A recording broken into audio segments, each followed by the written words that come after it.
नमस्कार, फेरि पनि स्वागत छ तपाईहरुलाई आजको यस मेरो नयाँ भिडियोमा। आजको यस भिडियोमा म तपाईहरुलाई सिकाउने छु आफ्नो क्रोल्ड्रमा कसरी एडिडासको लोगो डिजाइन गर्ने। सो भेरी सिम्पल छ।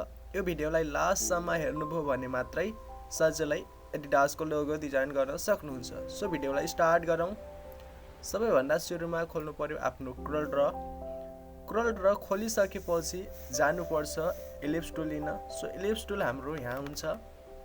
इलिप्स टुललाई सर्टकटमा F7 बटन प्रेस गरेर पनि लिन सकिन्छ। सो इलिप्स टुल लिसकेपछि किबोर्डमा रहेको कन्ट्रोलसँग यसरी ड्र्याग गर्ने।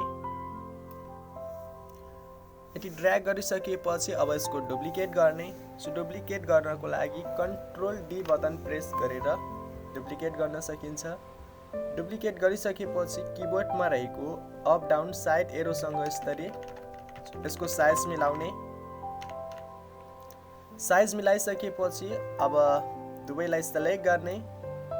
दुवैलाई सेलेक्ट गरिसकेपछि अब यहाँ जाने। थर्ड नम्बरमा देखिन्छ इन्टरसेक्ट भन्ने अप्सन। सो इन्टरसेक्ट गर्ने। अब यो साइडको गोललाई डिलिट गर्ने। सो यति गरिसकेपछि अब यसको डुप्लिकेट गर्नुपर्छ। सो पहिला यसमा क्लिक गर्ने। क्लिक गरिसकेपछि यसको डुप्लिकेट गर्नको लागि कन्ट्रोल D बटन प्रेस गर्ने अनि यसरी किबोर्डमा रहेको एरोसँग यसको साइज मिलाउने। एउटा अरु डुप्लिकेट गर्ने।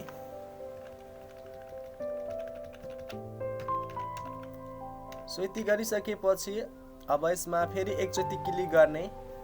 एकचोटि क्लिक गरिसकेपछि हाम्रो यस्तो रोटेटको अप्सन खुल्छ। सो रोटेटको अप्सन खुलिसकेपछि अब यसलाई घुमाउने हल्का यसरी।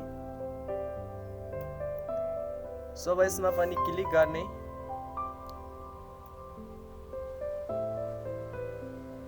हल्का घुमाउने दुवैलाई। सो यति गरिसकेपछि अब यो तीनटैलाई सेलेक्ट गर्ने। सेलेक्ट गरिसकेपछि कलर हाल्ने। सो सबैमा हालिदिने ब्ल्याक कलर। यति भइसकेपछि अब जानुपर्छ रेक्टेंगल टुल लिन।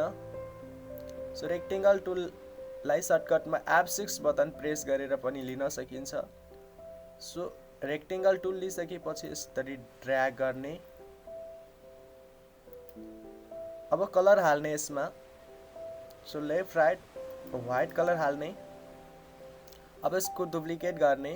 So control D button press गरेर डुप्लिकेट गर्ने अनि किबोर्डमा रहेको अप डाउन एरोसँग यसरी तल मिलाउने। फेरि कन्ट्रोल D गर्ने। सो फाइनल्ली एडिडासको लोगो डिजाइन भइसकेको छ।